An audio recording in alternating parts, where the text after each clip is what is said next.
Menghentikan perkelahian, mencegah konflik di tempat kerja. Berargumen dengan pasangan, anggota keluarga, atau rekan kerja, bisa mengakibatkan banyak hal, mendapatkan informasi, sesi pembicaraan yang berguna, atau bahkan bersifat destruktif dan menyakitkan. Kebanyakan orang setuju bahwa konflik adalah hal yang melelahkan. Jika Anda ingin menghindari konflik, ada beberapa hal yang bisa Anda lakukan untuk mencegah perkelahian, baik untuk sekarang dan di kemudian hari. Metode 1. Menghentikan perkelahian. 1. Akui keprihatinan lawan bicara. Jika ia yang memulai perkelahian atau merespons secara irasional terhadap keprihatinan Anda, ucapkan sesuatu. Misalnya, "Aku tahu hal ini sangat penting bagimu," atau "Aku tahu kamu tidak menganggap ideku baik, tetapi pendapatku tetap sama." Jika perkelahian memanas atau meningkat dengan cepat, jauhkan diri Anda. Beritahu lawan bicara bahwa Anda perlu beristirahat sebelum kembali membicarakan isu terkait. 2. Diskusikan keprihatinan satu sama lain dengan tenang. Bercakap-cakaplah sestabil mungkin. Jangan berteriak atau saling menyalahkan.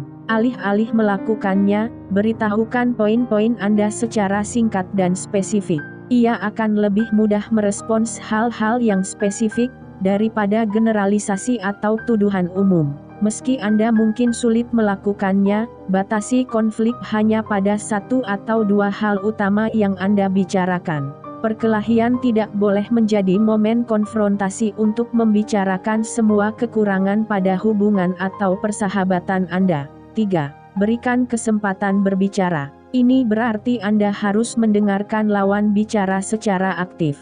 Jangan dengarkan dengan tujuan untuk mencari kelemahan pada alasan atau argumennya. Alih-alih melakukan hal tersebut, dengarkan apa yang benar-benar ia coba utarakan kepada Anda, terlepas dari Anda ingin mendengarnya atau tidak.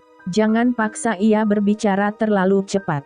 Membiarkan ia menyampaikan maksudnya dengan tingkat kecepatan yang ia inginkan akan membuat ia merasa dihargai dan didengarkan. 4. Meresponslah terhadap lawan bicara dengan rasa hormat. Jika Anda tidak setuju akan apa yang ia katakan, validasikan pikirannya alih-alih mencoba berargumen dengannya. Anda mungkin harus meluangkan beberapa menit untuk berpikir sebelum merespons. Cara ini akan menjaga agar Anda tidak mengatakan sesuatu yang menyakitkan. Misalnya, aku sekarang mengerti mengapa kamu sedih." Berkompromi akan membuat lawan bicara lebih mungkin merespons secara positif terhadap keprihatinan Anda. 5. Rencanakan bahasa tubuh Anda. Bahasa tubuh ini sama pentingnya dengan menghindari berteriak, memaki, atau menyumpah. Gunakan bahasa tubuh yang menyampaikan keinginan berkomunikasi, misalnya posisi tangan yang terbuka, tidak dilipat, dan postur tubuh yang rileks. Kontak mata yang baik juga merupakan bagian komunikasi yang penting. Hindari bahasa tubuh yang defensif, seperti tangan yang disilangkan di depan dada, jari yang menunjuk, tangan yang disimpan di dalam saku, atau tidak menatap mata lawan bicara. Semua hal ini bisa menunjukkan keengganan berbicara. 6. Gunakan humor. Jangan terlalu serius. Jika Anda dan lawan bicara cukup reseptif, lontarkan satu atau dua gurauan. Gurauan bisa meredakan ketegangan dan menunjukkan kepada lawan bicara bahwa Anda tidak sedang bersikap defensif, atau menganggap semuanya sebagai hal yang pribadi. Akan tetapi, jangan pernah gunakan lawan bicara sebagai subjek gurauan Anda. Hal ini hanya akan memperburuk konflik yang ada. Metode 2. Mencegah konflik. 1. Lanjutkan mendengarkan dengan baik. Jangan pernah memiliki opini final yang tidak akan bisa diubah lagi. Alih-alih bertindak seperti ini, dengarkan lawan bicara dengan teliti. Jika ia menyebutkan sesuatu yang mengganggu pikirannya, bersikaplah dengan serius atau meresponslah dan minta maaf. Mendengarkan serta merespons secara aktif akan mempermudah komunikasi Anda dengannya. 2. Hindari merasa Anda harus selalu benar. Hal ini adalah sumber konflik utama di antara semua orang. Cobalah melepaskan keinginan menjadi benar di setiap saat. Belajarlah bercakap-cakap, mengikuti alur dan berkomunikasilah tanpa memikirkan siapa yang benar atau salah. Merelakan hasil akhir bisa menjadi suatu hal yang sulit, tetapi nantinya Anda akan sadar bahwa hal ini membantu mengurangi tingkat stres. Karena Anda tidak perlu menjadi selalu benar, Anda bisa mulai menikmati hal-hal yang ada di dunia ini dan menghargai lawan bicara. 3. Luangkan waktu sendirian jika konflik yang Anda hadapi adalah konflik dalam suatu hubungan. Terkadang, terlalu banyak menghabiskan waktu dengan orang yang sama bisa menjadi hal yang membuat Anda tertekan. Meluangkan waktu untuk diri sendiri bisa memberikan kesempatan beristirahat, mengurangi ketegangan, dan membuat Anda lebih menghargai satu sama lain ketika menghabiskan waktu dengan pasangan. Meluangkan waktu dengan teman-teman juga bisa meningkatkan pola pikir Anda, sehingga Anda lebih positif dan menyenangkan saat berada di sekitar orang lain. Pasangan Anda mungkin juga memerlukan waktunya sendiri bersama teman-temannya. 4. Tempatkan diri Anda di posisinya. Hal ini akan meningkatkan empati dan kesadaran akan apa yang ia lalui. Jangan tunggu hingga perselisihan terjadi untuk mempertimbangkan apa yang sedang ia alami. Alih-alih menunggu, cobalah untuk terus memahami masalah serta perasaan senang yang dialami lawan bicara. Hal ini akan membuat Anda lebih merasa mempunyai hubungan dengannya dan jarang mengalami konflik. 5. Rencanakan sesi-sesi diskusi yang penting.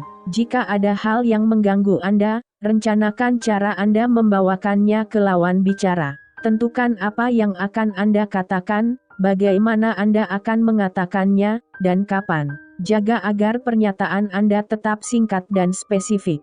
Hindari membicarakan masalah saat Anda emosi atau tanpa berpikir. Hal ini akan memperbesar kemungkinan Anda merespons lawan bicara secara emosional, dan mungkin bisa mengakibatkan perkelahian fisik. 6. Ikuti konseling atau layanan mediasi. Jika Anda masih kesulitan dengan konflik yang Anda alami, cari bantuan. Bertanyalah kepada lawan bicara dan cari tahu apakah ia mau mengikuti sesi terapi atau layanan mediasi. Jika tidak, pertimbangkan menemui terapis sendirian. Meski hal ini tidak akan menyelesaikan semua masalah Anda mungkin bisa mempelajari cara bereaksi dan merasa lebih baik tentang situasi yang Anda alami. Metode 3. Mencegah konflik di tempat kerja. 1. Meresponslah terhadap masalah sebelum masalah tersebut membesar jadi perkelahian. Jika Anda mulai mengalami masalah dengan rekan kerja, segera perbaiki hubungan Anda dengannya. Jangan tunggu masalah beres sendiri, karena Anda hanya akan memperburuk keadaan dan memperbesar kemungkinan berkonflik. Menunggu dan menyimpan masalah hanya akan memperburuk isu utamanya. Secara Anda tidak sadari, Anda mungkin akan memperbesar masalah dengan tidak proporsional sehingga lebih sulit diselesaikan. 2. Bersikaplah personal. Percakapan langsung adalah cara yang baik untuk membicarakan masalah, terutama ketika dibandingkan dengan surel atau SMS. Selesaikan masalah atau keprihatinan secara pribadi. Anda lebih mudah mengatakan sesuatu yang menyakitkan atau argumentatif ketika berkomunikasi secara elektronik. Meski Anda mungkin tidak bisa menghindari komunikasi elektronik, pastikan saja Anda memperhatikan nada bicara dan pilihan kata, karena hal-hal seperti bahasa tubuh dan sikap tidak bisa digunakan untuk membaca maksud Anda. 3. Pilih gaya bicara Anda. Rahasia umum yang diketahui adalah bahwa konflik seringkali tidak bisa dihindari pada tempat kerja yang memiliki banyak karyawan. Perdebatan, argumen, serta perselisihan sehari-hari bisa menimbulkan berbagai isu. Anda harus menentukan apa yang penting bagi Anda dan pekerjaan Anda. Selesaikan konflik sebelum berpengaruh buruk terhadap pekerjaan dan lingkungan kerja Anda. Masalah kecil bisa menjadi hal yang mengganggu. Belajarlah mengabaikan hal-hal ini sebelum menumpuk dan mengganggu Anda. 4. Selesaikan semua perbedaan secara menyeluruh. Jangan biarkan masalah berlarut-larut. Meski Anda mungkin langsung mengonfrontasi masalahnya ketika muncul, Anda juga harus yakin bahwa Anda puas dengan penyelesaiannya. Pastikan Anda dan rekan kerja saling menghormati dan senang akan resolusi konflik yang kalian hadapi. Ingatlah bahwa Anda harus mempertahankan hubungan profesional dengan lawan bicara. Segera setelah isunya diselesaikan, lupakan. Jangan terus mengingat-ingat masalah di masa lalu, atau hal ini akan mempengaruhi hubungan kerja Anda dengannya. 5. Mintalah bantuan pihak ketiga. Jangan takut menghubungi Departemen SDM Anda untuk mendapatkan bantuan. Terkadang, pihak ketiga bisa meredakan ketegangan dan membuat konflik yang Anda hadapi lebih ringan. Anda tidak harus langsung menghubungi Departemen SDM. Jika Anda lebih memilih berbicara kepada seorang manajer atau rekan kerja lainnya, cobalah hal tersebut terlebih dahulu. Yang terpenting adalah Anda dan lawan bicara merasa nyaman dan siap berdiskusi.